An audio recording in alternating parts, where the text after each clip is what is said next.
Good evening and welcome to this evening's Yeshiva University Library's Book Talk. We're pleased to have Rabbi Dr. Mordechai Schiffman with us this evening to discuss his book, Psyched for Torah, Cultivating Character and Well-Being Through the Weekly Parsha. Rabbi Schiffman is a YU alumnus in Musmach, and he received his PhD in psychology at St. John's University. Currently, he's an assistant professor at the Azrieli Graduate School, as well as an assistant rabbi at Kingsway Jewish Center in Brooklyn and licensed psychologist. We are happy to welcome Rabbi Schiffman to discuss his work and whatever else with us this evening. Thank you. Thank you so much, Tina and Shalamis. Thank you for inviting me. I just posted the PowerPoint in the chat, but I will share my screen as well.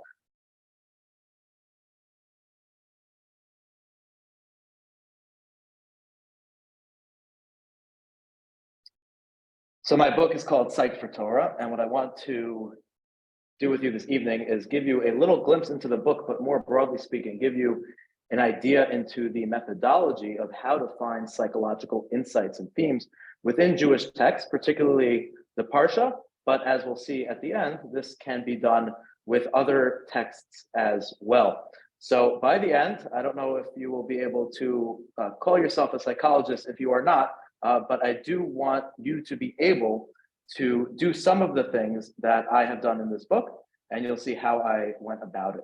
So to start off with, just to give you a little bit of a definition of psychology, and here's where we're going to show that I believe everyone has the potential to find psychology within Torah texts. And that is, if you see here, definition can be broadly distinguished between three different components here. And the one that's most important for us tonight is psychology is defined as the study of the mind and behavior. The mind is somewhat complex, but we can simplify it as incorporating our thoughts and our emotions. And if that's the case, what psychology is the study of our thoughts, emotions, and behavior. So if that's the case, anytime we can identify thoughts, emotions, or behavior within a Torah text, we are engaging within psychology. That might not be the discipline of psychology, the academic research of psychology, but it is psychology in the sense that psychology is the study of thoughts, emotions, and behavior. So if we can go through the Torah and look for wherever thoughts, emotions, or behaviors can be identified or uncovered, then we are at least on an unprofessional level, but on an interest and theoretical level, engaging in the study of psychology. Two more components, which we'll get back to perhaps at the end of the talk, is that in the blue now in the definition, historically, psychology was an area within philosophy and emerged from it. And what that's telling us is that even though psychology as a modern discipline began in the middle to late 19th century, it has a larger, broader history that has its roots in study of philosophy dating all the way back to ancient Greek literature, but as well as throughout the Middle Ages, that the study of philosophy included ideas which we would now incorporate under psychology. So that opens up the potential for us to explore within medieval works such as the Rambam and others, the idea of how psychology historically was understood throughout the ages. It's a potential way of engaging in this study of psychology and Torah. And then the third part, the green part, and this is the more professionally academic part of it, it is now a diverse scientific discipline comprising several major branches of research, including experimental, biological, cognitive, lifespan, developmental, personality, social, all classes that you can take at Yeshiva University if you're majoring in psychology, as well as several sub-areas of research and applied psychology, including clinical, industrial, organizational psychology, school and educational, human factors, health, neuropsychology, cross-cultural, etc. So psychology as a discipline has many components to it, but my argument is that that will enhance our understanding, and what I do in the book is use research and ideas from these components of and subcomponents of psychology as a discipline. But that's, and if you are a psychologist, then for sure you can use those tools to understand Torah text, but that's not what we're going to do tonight. We're not going to look at it as from a professional standpoint. We're going to look at it from a more thoughts, emotions, behavior, which I think is an activity that everyone can engage in, because we all have components. We all know what thinking is. We all know what emotions are. We all know what behaviors are because we all do it. So we can engage the text from a thought, emotion, and behavior. Again, in the book, I add on the actual academic disciplines that I think enhance our understanding of the Torah text even more.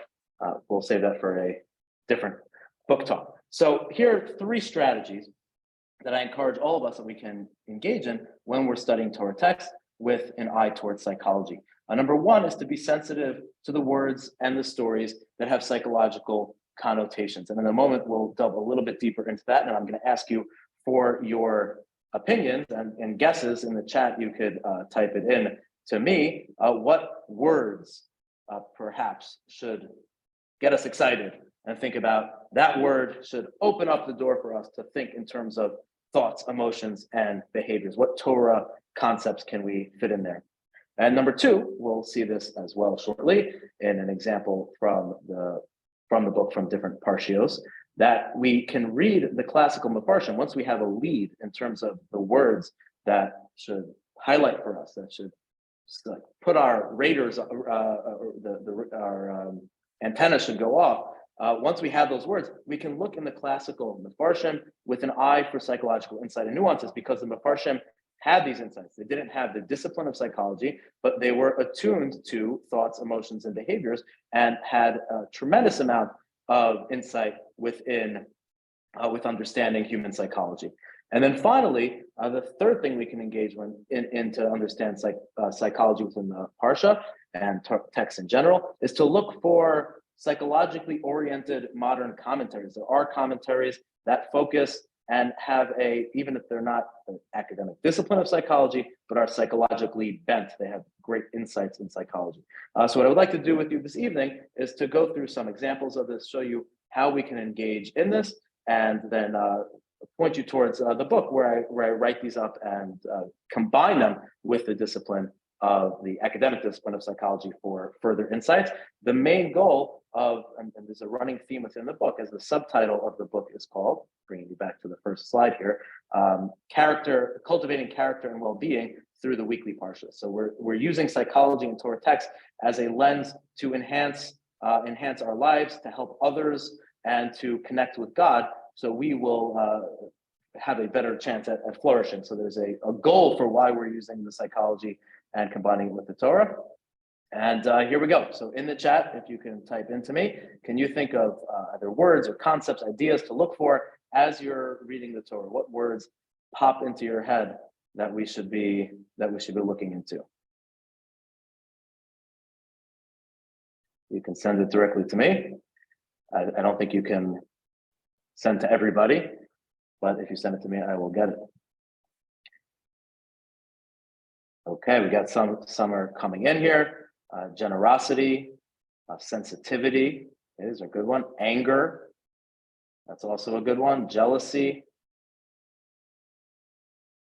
fear, brotherhood, stiff neck, am kashe oref as it's called. Love, reconciliation. So we already have a lot of great concepts and ideas and words to look for. Masa Avo Siman Labanim, what the ancestors did serve as a precedent for the later generations. That could be a good insight. Pity, sibling rivalry for sure, conflict. So we have a lot of different ideas already from the crowd here, just brainstorming, where these things come up in the Torah, and we can keep our eyes out for them when they come up. We can now delve a little bit deeper into them, try to analyze them, look for what the commentaries have to say, and then later we can see if there's any real psychological research on it. But again, that comes later. So, okay, last one in here is projection, which is a more in-depth psychological insight that comes up a lot in Rabbi Abraham J. Tversky's commentaries. Perhaps we'll get to that a little bit later. Okay, now I'm closing the chat. So if you chat now, I might not see it, but let's see some examples of how this plays out. So we have here, or I'm going to choose for you 3 words that I think are psychologically loaded that we should be looking for, that will help us again, gain clues into psychological insights into the Torah. The first one, and this is taken from the translations here, and the graphic comes from alhatorah.org. They have a concordance which tells you all the times the word comes up in the Bible. So this is pretty fascinating. The word nefesh, literally translated here as soul, living being, life, self, person, desire, appetite, emotion. As you can see, it's used in many different possible contexts, all with a psychological bent towards it. It sometimes means desire, abhorrence, loathing, sorrow, distress, joy, love, alienation, hatred, revenge, and passion. It's a large spectrum of psychological concepts that this one word can use. And what that does for us is that when we see the word nefesh, our antenna should be going up. What is the psychological insight? What is the pasuk? What does the verse want to teach me here? And here's the clue, is that because there are so many possible definitions, it's going to be our job to think within the context, what does it mean here? Because it can mean any of these things depending on the context. And again, we'll see some examples of this with a different word shortly, but it's also, this graphic's fascinating.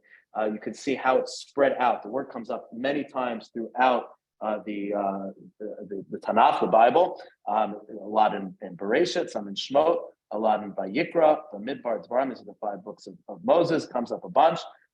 In the prophets, it comes up. And then, as you can see, in Psalms and Tehillim and in Mishlei, Proverbs, it comes up a lot as well. And Eov, these are, to some extent, these 3, Tehillim, Mishlei, and Eov, are psychologically minded texts, which will be important to look at later on. But for our purposes, for the book's purposes, you can see Nefesh comes a lot in the first 5 books of the Torah. Another example, Lave. Lave can mean inner man, mind, will, heart. You see here on the left-hand side, 10 different possible ways the word lave, heart, comes within the Bible. So what's interesting just off the bat is that lave, when we hear the word lave, sometimes we associate it with heart. And when we mean heart, we associate it just exclusively with emotion. That's not true within Tanakh. When the word lave is used, it can mean any of these 10 different possible things, which aren't necessarily emotion. So it can mean the inner man, mind, number 3, knowledge, thinking, reflection, memory. These are very psychologically loaded words. It can mean inclinations, will, resolutions and determinations of the will, conscience, moral character, the man himself, seat of the appetites, seat of emotions and passions. So sometimes you have lave with joy and gladness, lave with trouble, sorrow, pain, vexation, and trembling. That's pretty, again, it could be in context, can mean the opposite thing from joy versus sorrow, depending on where you are in the verse. And it could also mean courage. There's a lot of different possible explanations. So you see the word lave, our antenna should be going up. This is a word that has psychological connotations that I should be thinking deeply about, that maybe there's an insight here that if I just read too quickly, I'll pass over. And again, you have the graphic of when lave comes up, the similar spread, although it does come up less in the first 5 books of the Torah, except for Bereshit and Shemot has a decent spread of it. The prophets have a decent spread as well. And just like in the other word, the first word, you have a heavy dose in Tehillim, Psalms, Mishlei, Proverbs, and Eov, these 3 in the middle towards the right. Finally, last word we'll do as an example is ruach. Ruach, translated here as breath, wind, and spirit, can mean up to 6 main types of ideas. It can mean wind, breath, life, spirit force, physical strength, a mental state, or an emotion. So it could be associated with being depressed, down, unsettled, angry, impatient. It could be the will to commit to something, or it could mean wisdom. A nice, interesting spread here as well. A little bit less, even though still a lot in the Tehillim, Mishlei, Eov category. A little bit more in the first prophets, Nevi'im, Rishonim, Yeshayahu, Yechezkel, Isaiah and Ezekiel. So what we have here is, I think, and you could do this with many other words, but I think these are three really big, important psychological words. When you see it, to think about it. What's the meaning? What is it trying to tell us about thoughts, emotions, and behaviors? To bring this out in a little bit more practical sense, we're going to take this word ruach and see how it applies to a verse. And this is was eventually developed. These ideas were eventually developed into an essay in the book. The essay is in Parsha Va'era, and it's entitled "Deep Breath." And here the verse in Exodus says, this is when after Moses is told to by God that he should tell the Jewish people that they're going to be let go, that they're going to be free, and as a consequence of that, he told the Jewish people, they got somewhat hopeful, and then the work got harder. So Moshe is trying to give them these messages of hope and redemption, and instead they aren't receptive to it. And here's how the verse expresses it. Vaydaber Moshe Kain al bnei Yisrael. He spoke these words of redemption to the Jewish people. V'lo shamu el Moshe. They would not listen to him. Mikotzer ruach ume'avodah kasha. Okay, so right there, we have the word that I told you want to be on the lookout for. This ruach is there. Mikotzer ruach. They translate it here as anguish of spirit. Okay, we could debate whether or not that's a great translation or not. But kotzer means a shortness, right? I would translate it probably a little bit better. Mikotzer ruach is the shortness of ruach. Perhaps they translated spirit. Maybe it means breath. Maybe it means emotion. We're not sure. Because remember, ruach can mean all of these possible things, right? So maybe it's not enough wind, not enough breath, not enough life, not enough spirit force, not enough physical strength, right? Or maybe they were depressed. Maybe they were angry. Right? So it could possibly mean all of these things. And now what's fascinating is that the commentaries, as we're going to see, this was step 2. I told you to look out for the words, hypothesize what it could possibly mean in this context, and then look at the commentaries, because the commentaries are usually going to pick up on the nuances and give you different possible explanations. So you have here shortness of, let's just translate it as shortness of breath and hard work. So what we want to figure out is, what does this mean? And how does shortness of breath differ from hard work? So here we have a few commentaries. It's in Hebrew, but I will translate everything. Rashi, the famous commentary, says, what does it mean, shortness of breath? Mikotzer ruach.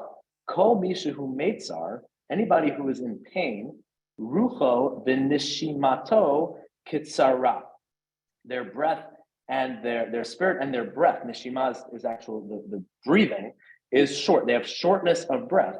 The eno yachol harich b'nishimato, and they can't take long, deep, relaxing breaths because they're maybe anxious and maybe they're having a panic attack. Maybe they're right when we have quick, short breaths, maybe we start hyperventilating. It's very difficult in those moments to take long, deep breaths.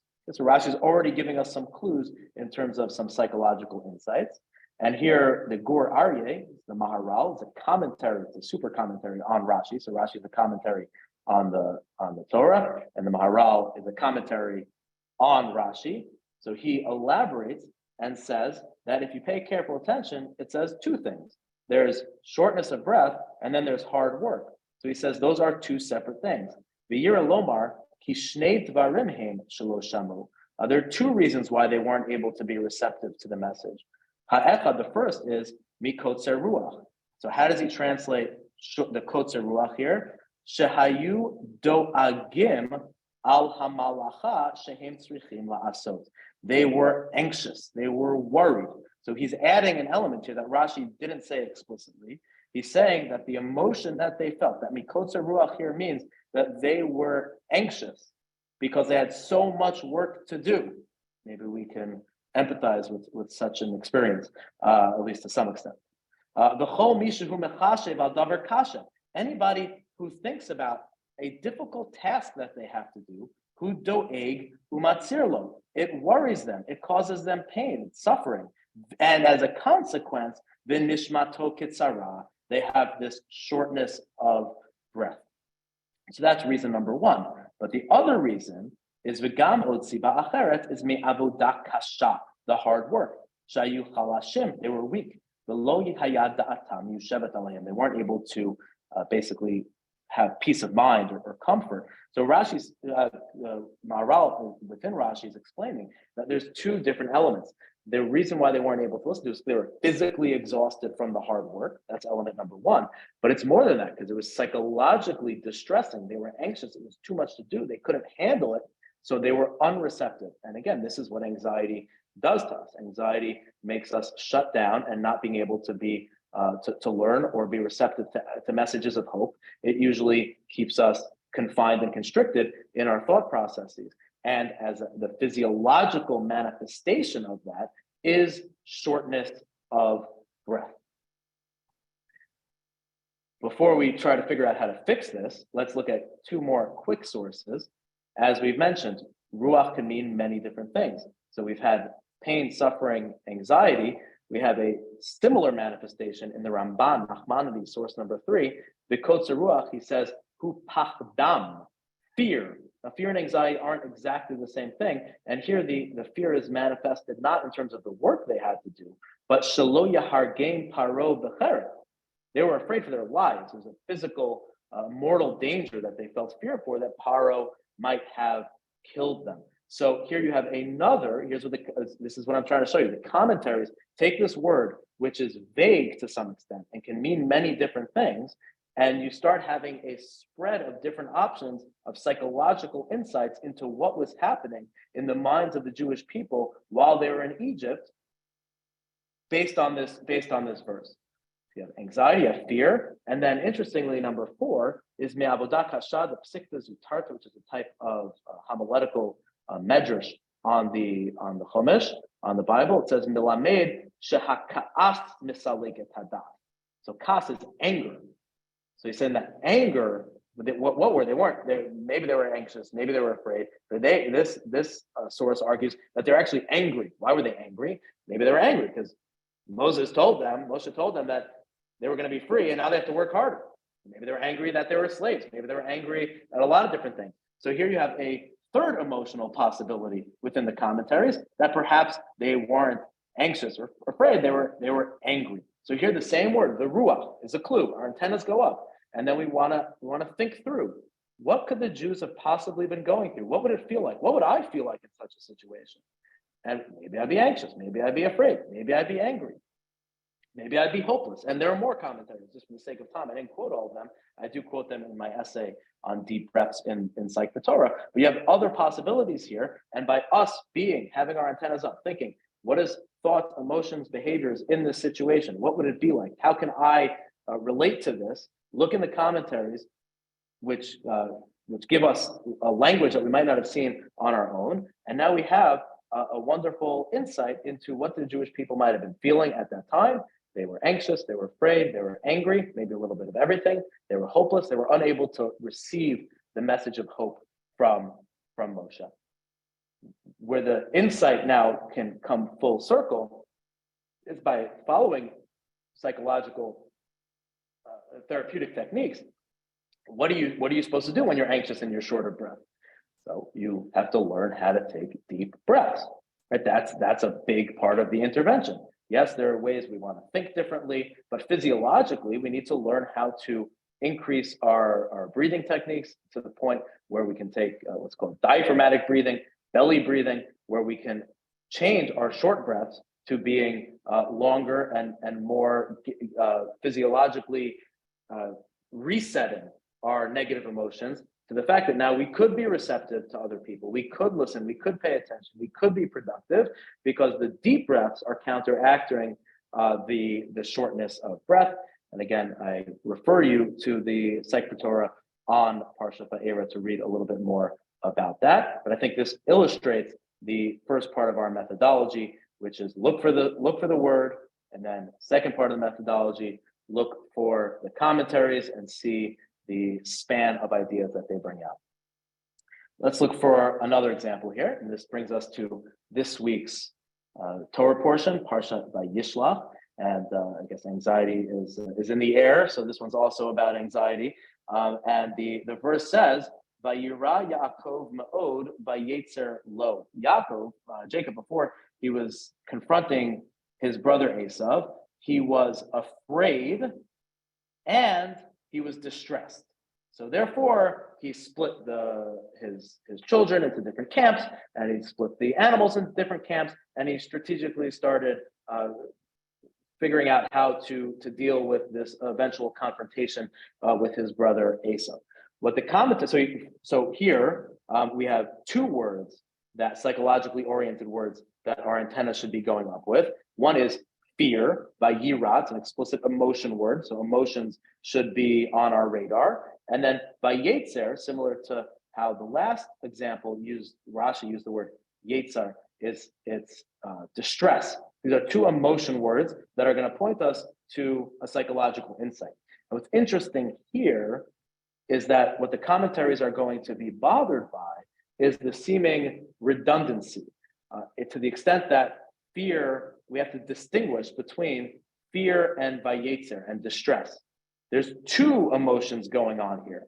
So sort of like a buy one, get one free in terms of psychological insight, because it's not just one thing that's happening here, it's two things that are happening here. So the commentaries are going to offer us a lot of different possibilities here. And if you wanted to, even before you get to the commentaries, use your own thinking to figure out, hypothesize, what could it be? What's the difference between this fear and this distress? What could possibly be going through Yaakov's mind that leads him to feel these emotions? What is he thinking? And how is that impacting how he's behaving? So a lot of possibilities here, even before we get to the commentaries. But fast forwarding a little bit to the commentaries, here's just a small excerpt from some of them. Here you have on the top Rashi with the Hebrew and the English. It says, Vayira, that fear, that's one emotion, is Shema Yehareg. Maybe he might be killed. That's the fear. So what's the distress? Vayetzer lo, he was distressed, Im Yaharohu es acher, because he didn't want to end up killing somebody else. So Esav's is going to attack him, so maybe he'll be killed. That's why he's afraid. He's distressed at the prospect of having to kill his brother or his army. So that's why there's two emotions according to Rashi, the fear and the distress. The second source here is Bechor Shur, another commentary, commentary on the Torah. He says, similarly, we have to find two emotions here. It says, Ki lo yada ma la'asot. Why was he stressed out? Why was he anxious? Why was he afraid?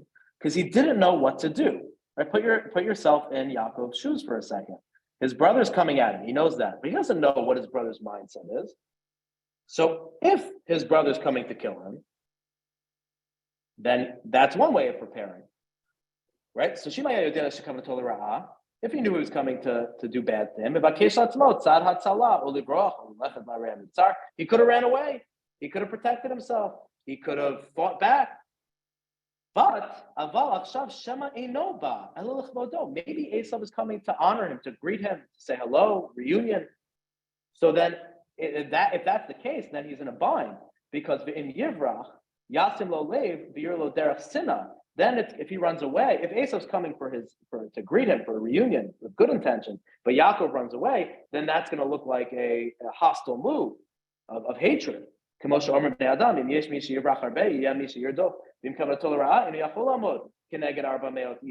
he's in a bind. Do I stay? Maybe he's going to kill me. I'll be killed against 400 people. Or do I run? Then it's going to look like I'm angry at him, and maybe that's going to lead to its own set of issues. So he was upset, he was distressed because he didn't know what to do. And for those who know a little bit about anxiety, this is a huge source of a lot of anxiety, is the unknown. I don't know what to do. If things were clear, even if they were bad, at least I'll be able to deal with it. I'll be able to prepare. But when I don't know, is it going to be good? Is it going to be bad? How to prepare? What's going to happen? And all the what ifs that come along leads to additional psychological distress. So that's according to the Bechor Shur. Fascinating insight. Now, one more, also powerful, is the Das Tzikanim, another medieval commentary on the Psukim, on the Torah. So he says, Vayetzer lo, Meitzer haya. Why was he distressed? Al shaya yarei me Esav He was upset at himself because God promised that he would be protected, but he still felt afraid. So God promised me I'm going to be okay, Yaakov saying to himself, but I still feel afraid. So by Yira Yaakov, he's afraid. By Yetzirlo, he's distressed at the fact that he's afraid because he had a guarantee. But his response, his psychological response, maybe it was out of his control. He was still afraid. How can I be afraid if God told me I'm going to be okay? And this, again, is what we would call a secondary emotion over and above the initial emotion, right? Sometimes we have a distressing emotion like fear, and then we get upset at ourselves for having that, right? I'm angry at myself for feeling that, right? Not only am I depressed, but I'm angry at the fact that I'm feeling depressed, right? Why am I feeling? I shouldn't feel depressed. That according to Das Kanem is what's going on. That's why there's two languages here. He was afraid, and then he was distressed over the fact that he was afraid. Tremendous psychological insights by looking into these commentaries, and the bringing it all home with the second example is the Abarbanel, a late medieval commentary where he points out. I think this is very powerful and important for our own dealing with distressful emotions. He says, Pachad Yaakov v'yirato me'esav, the fear that Yaakov had from Esav, lo haya michulshat emunato, wasn't because he didn't believe in God, ubitchuno biyudav, or God's promise. Ki be'emet libo batuach b'Hashem, he fully believed that God was going to protect him. Aval haya pachto kederech hagibor ha'amiti.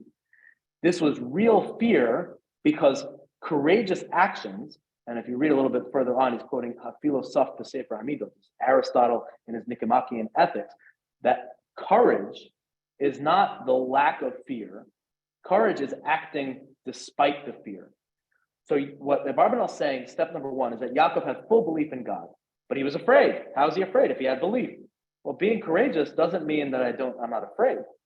But why was he afraid if he fully believed it? So watch this, Abarbanel, second paragraph. Hine imkein pachad Yaakov haya mehechrech hachomer. His fear was from it was hechrech. It was against his control. It was from the chomer. It's from his physicality. It was physiological, the fear. Ubitchono haya mafat sichlo. His trust in God was intellectual. So the Abarbanel here is saying is that his trust was fully intellectual, and that's okay. That's what we want. But there's a psychological component, a physiological component to fear that even if you know you're going to be okay, sometimes you still feel anxious, right? So, a little personal self-disclosure for a second here, right? I'm pretty confident that I'd be able to give this presentation. I know my book. I know what I want to do. I'm not rationally nervous, but physiologically, my body is telling me to be nervous, right? There's a little bit of that in the background. Even though rationally I'm okay, physiologically, there's a little bit of nervous. That's what the Abarbanel is saying is happening to Yaakov. Rationally, he had trust in Hashem. Physiologically, there's nothing he could do about it. His body knew, Mihachrech HaChomer. The physical reality was his body was telling him he's afraid. Be a little bit anxious.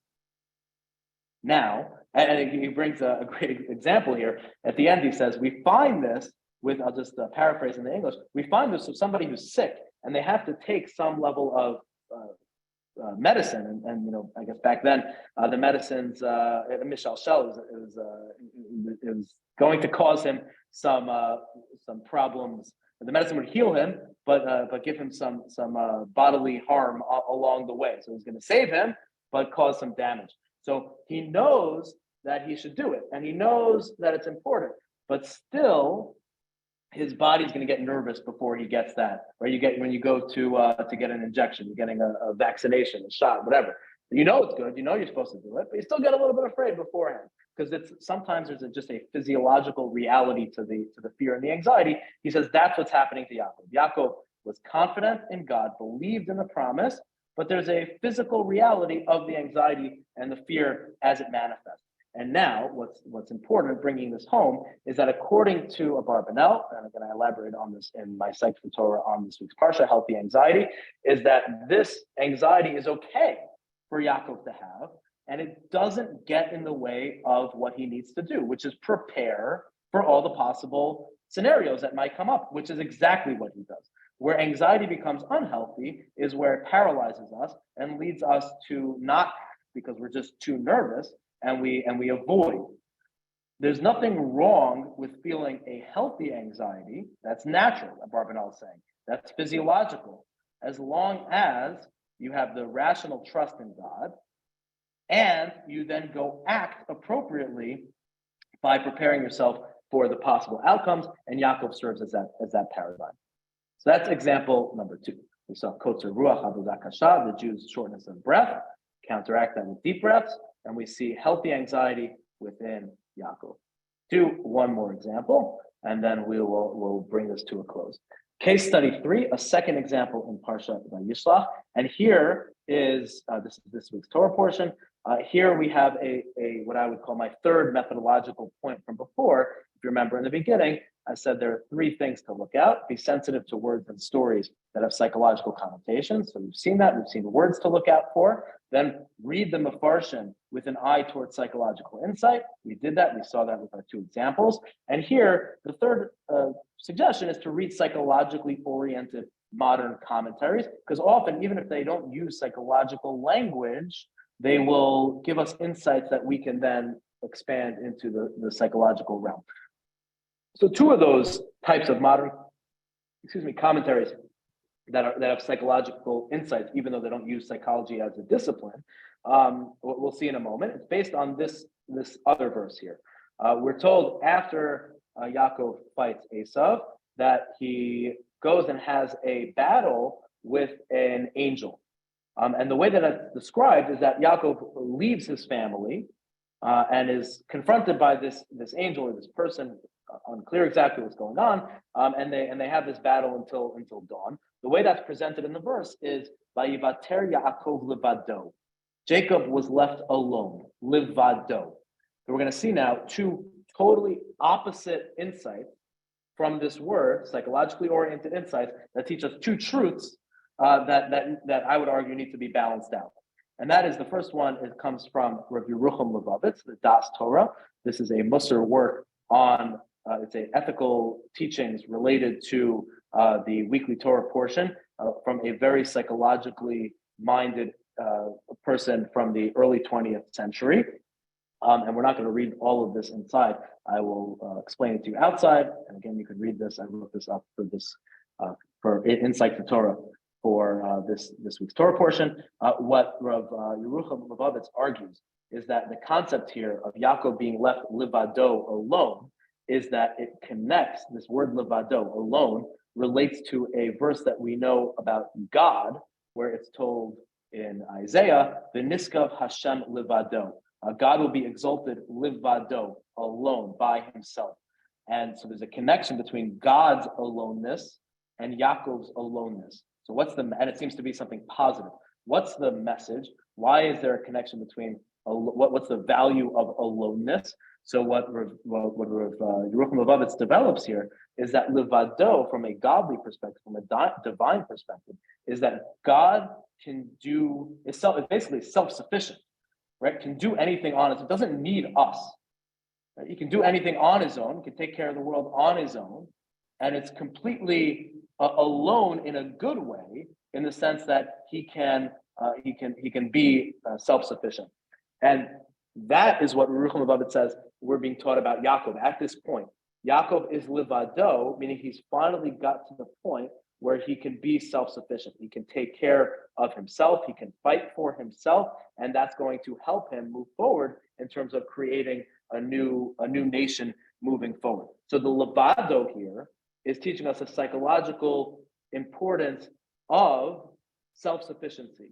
In the psychological literature, you'll find this in different terminology, whether it's in, you can read the secretary, you'll see a little bit more about this internal locus of control, which means I can take control of my life. I can do things on my own. Things aren't forced upon me. I have a sense of agency. sometimes called self-efficacy, a lot of different terms for this, but the importance of being able to be self-sufficient is the value that we learn from Yaakov's Livado. On the flip is the Nesivos Shalom, the Slonimer Rebbe, who has, a little bit blurry here, I apologize, I'm not sure why that is, but he has the exact opposite insight. And he says that the only reason Yaakov was put in danger, that he ended up having to fight this angel, is because he was Livado. He was by himself.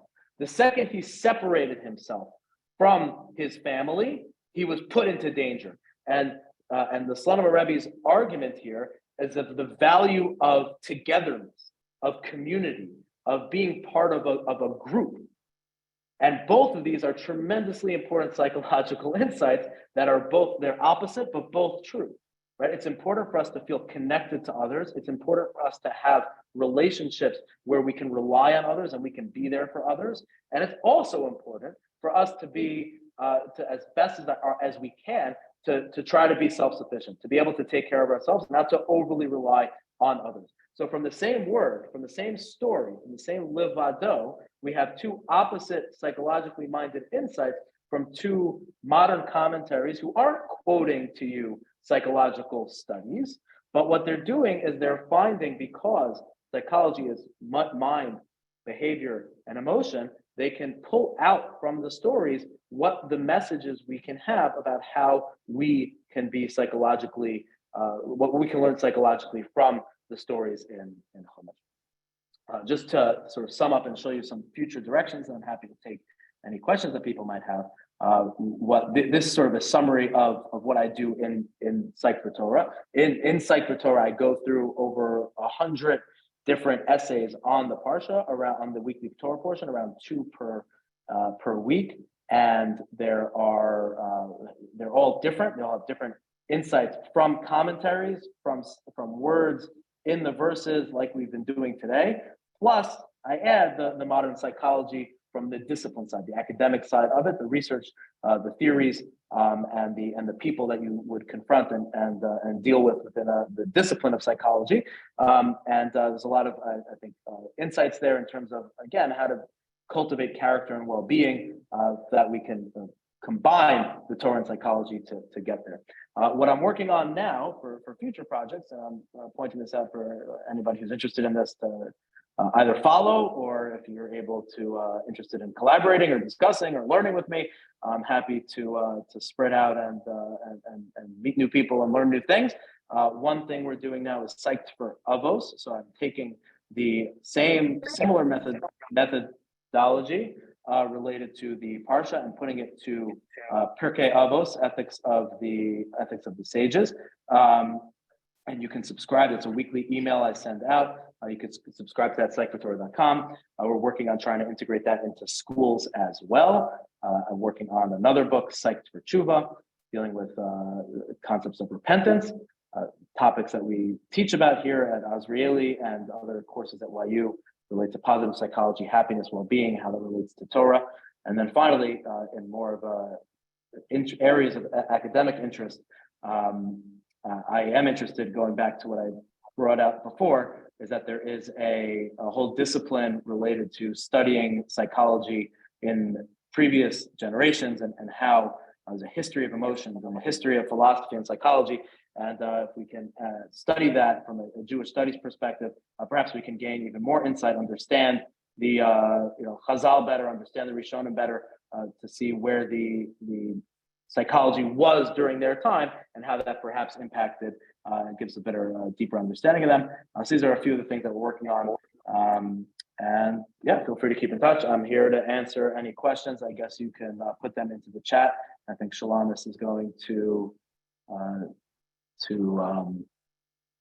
moderate them. Moderate. Thank you for the word. Yeah, I mean, if you want to jump in, feel free to, because you could see it just as well as I can. Oh, actually, no, somebody directed it to me. It says, I know some people are uncomfortable with reducing the actions of our Gedolim to a human level. How would you answer that? Okay, it's a great question. In part of I did have a slide that I took off for the sake of time, but there's a great article by my friend Dr. Zev Elif, Rabbi Dr. Zev Elif, on whether or not we can psychoanalyze biblical figures. And I would stay away from that. I think that in terms of trying to put too much of ourselves and getting back to the word from before, projecting everything we feel onto the sages and bringing them down to our level is not what we're supposed to be doing. And the patriarchs, we're supposed to revere and respect them and realize that they aren't us and we're not them. Yet, I also believe that there are things that we can learn, especially if it's explicit in verses, and based on commentaries. So what I at least did in this book was that I limited.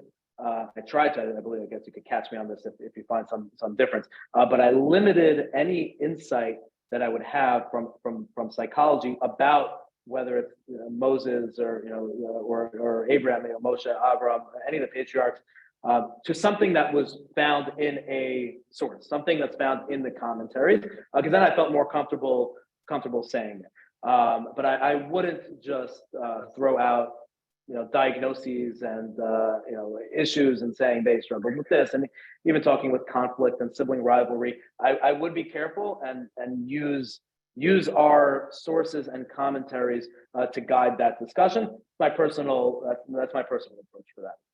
It's a good question. Here's another question. Does each biblical figure represent a certain archetype? Example, Joseph as a favorite son? Maybe. I mean, I'll tell you what also you're not going to find too much of in this book. This is partially just because of my orientation, both Torah and perhaps more to psychology as well. I don't do a lot of, this might be jargon for some of you. I'm happy to delve more into it if you're interested, but I don't do too much analysis from what's called the psychodynamic perspective. So I don't talk too much about Freud. Archetypes is usually associated with Carl Jung. I don't really deal with that. It's not my background in psychology. There are some books you can find that talk more about that. I'm just because I don't have, it's not my expertise, and I don't fully connect with that approach. I don't try to do that. So perhaps there are other people who might be able to better answer that question. So I'll sidestep it for now in terms of what archetypes you can call. I'm not holding in the archetype literature. Okay. I have a question. I'm just wondering if our forefathers or the matriarchs or anybody was self-aware, like were they emotionally intelligent? Is there a way for us to know that? Again, I don't know exactly if we can answer that conclusively in terms of using our terminology. This is part of where that history of emotions comes into play, and we're using modern ideas to put onto an older text that doesn't necessarily know what those ideas are. But I would say just stick with the sources, right? So look for the ideas in the text, look for the emotions described in the text. And that's really what we're working with. So if you have the emotions, if you know what it says, if you know that it says that Avram, or Yaakov was afraid, then presumably we know that Yaakov was afraid. What that meant, again, my argument in that essay was that you could put the sources together to make the argument that he was very emotionally intelligent because he knew he was anxious, but he was able to put it into perspective and still act appropriately in that scenario to prepare for the battle or the confrontation with Asa, right? So I think you can make that argument, and I would, my guess is the patriarchs, for the most part, in the sources in Tanakh, they were aware of emotions. You have people who fail. Maybe they're not their heroes. Maybe they're the villains of some stories. But you have people who fail in terms of their emotions. There's definitely a decent amount of sibling rivalry and conflict that needs to be dealt with. I don't fully deal with that. There are some books that deal with that. I tried to, again, part of what the book sort of subtitle is about is is to focus more on the constructive, positive ways of looking at things, and not to denigrate or put down, both for theological reasons, but also for practical reasons. Let's look for inspiration to try to grow. I don't have any more questions on my end. Do you have any on yours? Yes, I have a few different things here. Okay, one is just to point out that in ancient times, there were disorders weren't known by these disorders. This is part of the different talk for a different time. Actually, Professor Ari Mermelstein, who did a book talk last year, speaks about the history of emotions in his book, in terms of how psychology and emotions were different in different time periods. So there's a comment here about just pointing out that the categories and disorders and names both were different in terms of what they were called, but also to some extent there's some things that are totally culturally mediated, meaning that they're dependent upon a time period, and there are other things that are more universal and ahistorical that apply to all time periods. So you always want to be careful in terms of transposing ideas from current times to past times, in terms of figuring out exactly how that works is a challenge. So it's a good comment to keep that in mind. The other comment is, are there any commentaries that discuss Jacob's parenting skills? So yes, I think Shimshon Hirsch famously commented in terms of how, and was critical of not of Jacob, of Yitzchak, for treating Yaakov and Esav the same, when he should have parented them Chanukh Lenar al Pi Darko, to each child their own path. So you do have some commentaries that are critical of some parenting. In terms of Jacob's parenting explicitly, it could be, and nothing pops into my mind this second. Again, my approach generally will be, if we're going to be critical, at the very least, we got to find somebody greater than us who said it. So you have a homework assignment to go see if you can find it. There is a book that discusses the family dynamics from a psychological and biblical perspective out there. I forgot exactly what it's called. Maybe it's Climbing Jacob's Ladder. I forgot exactly. You could check it up. Okay. Somebody get back to Rabbi Dr. Schiffman on that. Yeah. Okay. A few more different things coming here. Okay. So this is somebody pointed out that Shaul HaMelech was, there are articles that diagnose biblical figures, and I would just be cautious of doing that. I think it's not just for theological perspectives of, is it the right thing to critique or criticize, but just from from a psychological perspective, that the whole idea of psychohistory and psychobiography is fraught with tension. It's very hard to diagnose people from reading a text. It's very hard, unless you're there are criteria of diagnosticians of how they diagnose. I would be careful of putting any labels on people with just from reading a text. Somebody pointed out that the Nesiva Shalom might talk about the concept of Yaakov's parenting skills, so that's a lead if anybody wants. Somebody else asked, should we always start with Rashi as far as psychological insight? Is he a springboard, so to speak? Not necessarily. I don't think so. It could be he does, but not necessarily. You could go to other commentaries, which actually reminds me of something I wanted to mention, which is, if you're looking for psychological commentaries on the Parsha, besides for Psyched for Torah, you highly recommend Rabbi Dr. Weinreb has a book called The Person in the Parsha. He's a rabbi and a psychologist who has psychological insights from put out a great big thick book on that. Rabbi Abraham J. Tursky has Tursky on the Parsha, very highly recommended. Rabbi Zelik Pliskin has Growth Through the Parsha. He's a social worker with a lot of great insights into the Parsha, and many other books as well. And then obviously Rabbi Jonathan Sachs, even though he wasn't a psychologist, his commentaries, his essays have a lot of psychological insight. So those are all great Parsha psychology books that deal explicitly with psychology. The other commentaries that I spoke about aren't dealing with psychology, they're dealing with psychological concepts like thought, emotion, behavior, but not the discipline. Those commentaries that I just mentioned talk about the discipline specifically. Okay, so yeah, follow up on the Nesiva Shalom there. That apparently, again, this is, I don't remember reading this, maybe I read it a while ago, but apparently he talks, reading the comments, talks about that Yaakov was focused on Esav's good, this would be Yitzchak, not Yaakov.